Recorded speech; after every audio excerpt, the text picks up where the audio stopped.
Hello बच्चों। तो कैसे हैं आप सभी। तो आशा करता हूँ कि आप सभी स्वस्थ होंगे। और आज हम जो है नए उसी के विस्तारित टॉपिक को देखेंगे। ठीक है। तो जो मैंने आपको जो है अकाउंटिंग के बेसिक टर्म्स बताए थे, आज मैं वही बेसिक टर्म्स आपको जो है आगे के जो बेसिक टर्म्स हैं उनको बताने वाला हूँ।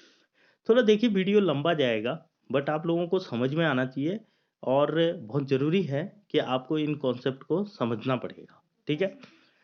जब आप अकाउंट्स लेते हैं तो आप लोगों के लिए ये ज़रूरी हो जाता है कि आपको ये छोटी-छोटी चीज़ें जो है पता होनी चाहिए। ठीक है? तो सबसे पहले हम ड्राइंग की बात करते हैं।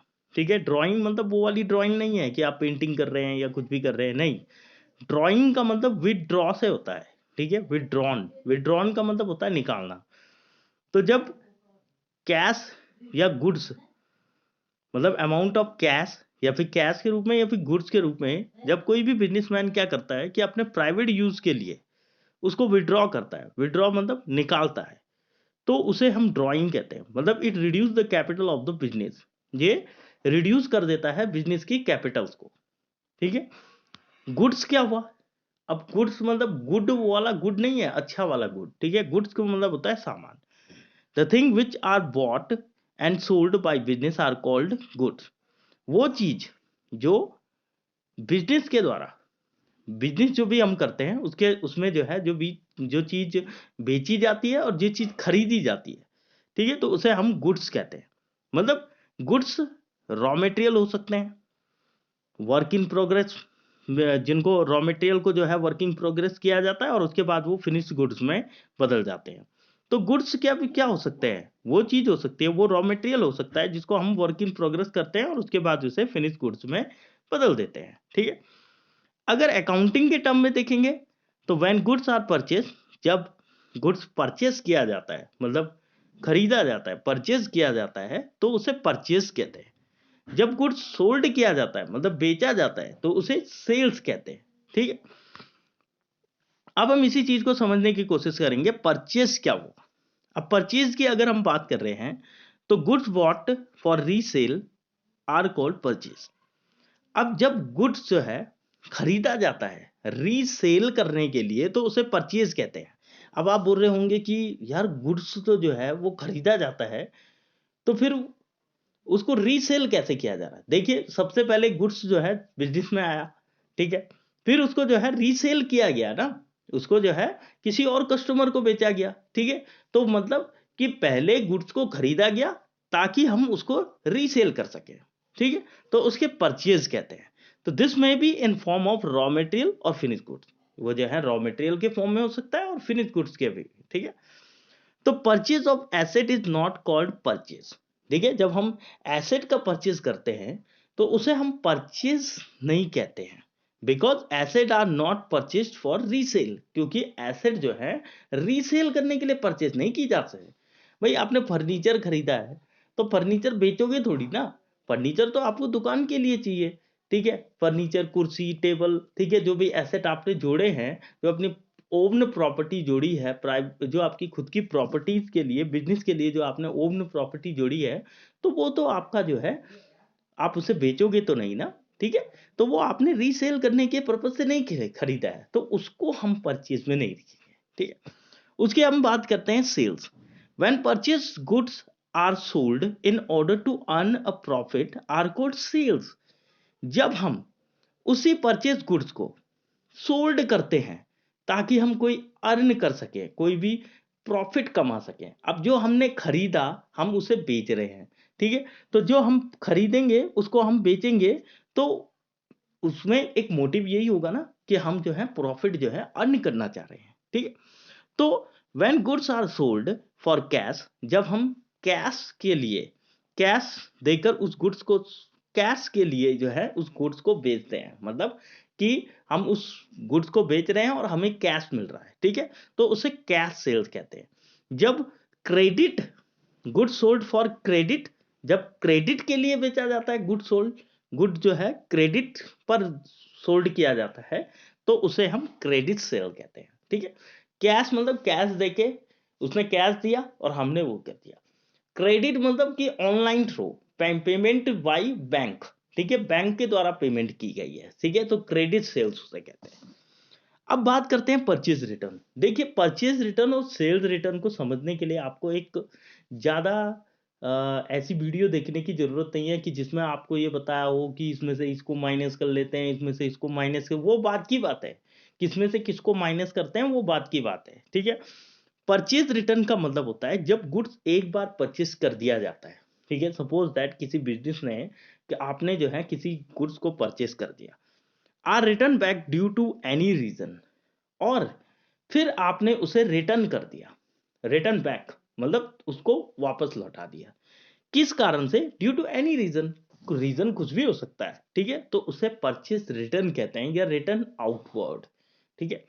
वैसे ही सेल्स रिटर्न में भी यही होता है कि जब एक बार कस्टमर ने किसी गुड्स को सोल्ड किया, ठीक है, और फिर किसी कारणवश उसने जो है उस गुड्स को जो है वापस कर दिया, रिटर्न बैक कर दिया, तो वो क्या हो जाएगा? सेल्स रिटर्न हो जाएगा। मतलब कि एक बार उसने उस गुड्स को खरीदा, उसको पसंद नहीं आया या किसी और कारण से जो है उसने उसको वापस कर दिया, तो वो सेल्स रिटर्न हो जाता है। अब सेल्स रिटर्न में क्या होता है कि जो सेल्स होता है ना आपका, उसमें से सेल्स रिटर्न को माइनस कर लेते हैं। ये जो आपका परचेस होता है उसमें से परचेस रिटर्न को माइनस कर लेते हैं कि कितने का उसने जो है रिटर्न किया है, ठीक है।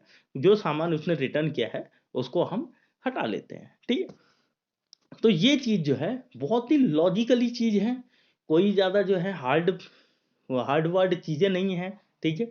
बिल्कुल जो है लॉजिकली पॉइंट टू पॉइंट आपको ये चीज समझनी है। स्टॉक, स्टॉक का मतलब वही होता है। स्टॉक, देखिए स्टॉक आपने कई बार सुना होगा कि हमारे इतना स्टॉक बच रखा है, ठीक है। तो these are those goods which are left unsold in the business at the end of the year, ठीक है। वो ऐसे गुड्स होते हैं, जो गुड्स जो है उस साल भर में जब तक जो है बिजनेस का एंड ईयर होता है ना, तब तक जो है वो अनसोल्ड होते हैं। अनसोल्ड मतलब वो बिके ही नहीं है, ठीक है।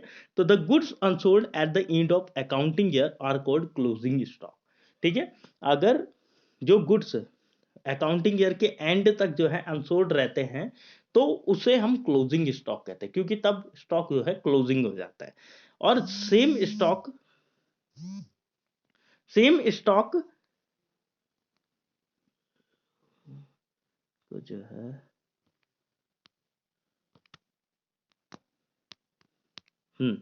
और जब हम सेम स्टॉक जब हम बिगिनिंग करते हैं नए अकाउंटिंग ईयर पर, तो उसे हम क्या बोलते हैं ओपनिंग स्टॉक, ठीक है। तो एक क्लोजिंग स्टॉक होता है, एक ओपनिंग स्टॉक होता है। और बैलेंस शीट में आप देखेंगे कि यहाँ पर क्लोजिंग और ओपनिंग स्टॉक का बहुत ज्यादा योगदान होता है, तो इस चीज को भी आपको समझना होगा, ठीक है।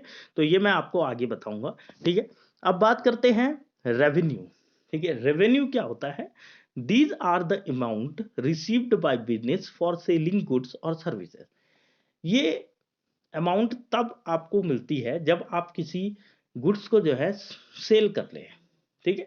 तो the amount is received from day to day business activities. आप जो है उसको day to day business activities में आपको वो अमाउंट मिलती रहती है, या फिर वो रेंट के फॉर्म में हो, या इंटरेस्ट के फॉर्म में हो, या कमीशन हो, या डिस्काउंट है, या डिविडेंड हो, ठीक है। तो ये सारी की सारी चीजें आपकी किस में आ जाती है? रेवेन्यू में आ जाती है। एक्सपेंसेस क्या होते हैं? एक्सपेंसेस वही होते हैं जो आपके खर्चे हैं। खर्चे मतलब जैसे wages, salary, freight, advertisement, rent, insurance, ठीक है। तो ये सारी की सारी चीजें क्या है? ये आपके क्या है? खर्चे हैं, ठीक है। तो इन जिन भी सर्विसेज को करने के लिए आप जो है ये सारी चीजें लगाते हैं। मतलब अब देखिए, आपने एक शॉप खोली है, आप चाहते हैं कि मुझे एक बढ़िया सा जो है उसका एडवर्टाइजमेंट करना है। आप टेलीविजन एडवर्टाइजमेंट करवाना चाहते हैं, ठीक है, डिजिटल एडवर्टाइजमेंट करवाना चाह रहे हैं, तो आप क्या करेंगे? उसके लिए एक्सपेंस करेंगे, खर्चा करेंगे, ठीक है। वो समझने की जरूरत है। एक्सपेंडिचर क्या होती है? The amount which is paid for increasing profit earning capacity of business is called expenditure. वो अमाउंट जो आप अपने प्रॉफिट अर्निंग कैपेसिटी को इंक्रीज करने के लिए पेड करते हैं, उसे एक्सपेंडिचर कहते हैं, ठीक है। वो एक्सपेंडिचर होते हैं और ये लॉन्ग पीरियड नेचर का होता है, ठीक है। आप खर्चा कर रहे हैं अपने बिजनेस के प्रॉफिट अर्निंग कैपेसिटी को बढ़ाने के लिए, ठीक है। इनकम क्या होती है? जो आप जो अमाउंट आप अपने बिजनेस पर लगा रहे हैं, मतलब increase the capital of the business, business की कैपिटल को इंक्रीज करने के लिए, is called income. The excess of revenue over expenses is called income. जब हम रेवेन्यू में से एक्सपेंसेस को हटा लेते हैं कि भाई इतना रेवेन्यू हमें मिल रहा है, इतना हमने क्या किया है, खर्चा कर लिया, तो उससे हमें पता चलता है कि हमारी आय कितनी है। आय मतलब इनकम। हमें तब पता चलता है कि हमारे पास, हमारे इन हैंड कितना कैश रह गया, ठीक है, कितना हमारे पास बच गया, ठीक है। तो वो सारी की सारी, तो इसमें रेवेन्यू को हम एक्सपेंसेस से माइनस कर लेते हैं, ठीक है। उसके बाद लॉस और गेन। लॉस वही होते हैं जो एक्सपेंसेस आप जो है, when expenses incurred are more than the revenue, जब एक्सपेंसेस, जब खर्चे जो हैं रेवेन्यू से ज्यादा हो जाते हैं तो उसे लॉस कहते हैं, क्योंकि वहां पर क्या हो रहा है, excess of this this excess of expenses is called loss and this reduce the capital of the business, ये रिड्यूस कर देता है बिजनेस की कैपिटल को, ठीक है। क्योंकि यहां पर क्या हो गया कि खर्चे जो है वो रेवेन्यू से ज्यादा हो गए, ठीक है। और गेन तब होता है जब it is monetary receipt as a result of business transaction and the excess of revenue over the expenses is called gain, ठीक है। जब क्या हो जाता है, रेवेन्यू ज्यादा हो जाता है, लॉस कम हो जाते हैं, ठीक है। तो जब रेवेन्यू ज्यादा हो जाता है तो तब गेनिंग हो जाती है, ठीक है। लॉस मतलब कि जब आपकी इनकम ज्यादा हो रही है। गेन तब होता है, अब आमतौर पर यही बोल सकते हैं कि गेन गेन तब होता है, बिजनेस में गेन तब होता है जब आपकी इनकम, आपके एक्सपेंसेस कम हो जाते हैं और रेवेन्यू ज्यादा हो जाता है। और लॉस तब होता है जब आपके एक्सपेंसेस मतलब खर्चे बढ़ जाते हैं और रेवेन्यू क्या हो जाता है, कम हो जाता है, मतलब कि एक्सपेंसेस मोर देन रेवेन्यू, ठीक है। तो उस समय लॉस होने लग जाता है। तो ये चीजें थी, ठीक है, जो बेसिक टर्म्स, जो अकाउंटिंग के बेसिक टर्म्स हैं। तो आशा करता हूं कि आप लोगों को ये बिल्कुल समझ में आ गए होंगे और इस वीडियो को बिल्कुल भी स्किप ना करिएगा, क्योंकि अगर आपने ये वीडियो स्किप की तो हो सकता है कि आपको ये चीज़ें जो हैं दोबारा जो है कभी भी समझ में ना आए, ठीक है। इन फ्यूचर में आपको जो है इन चीज़ों को समझने में परेशानी हो।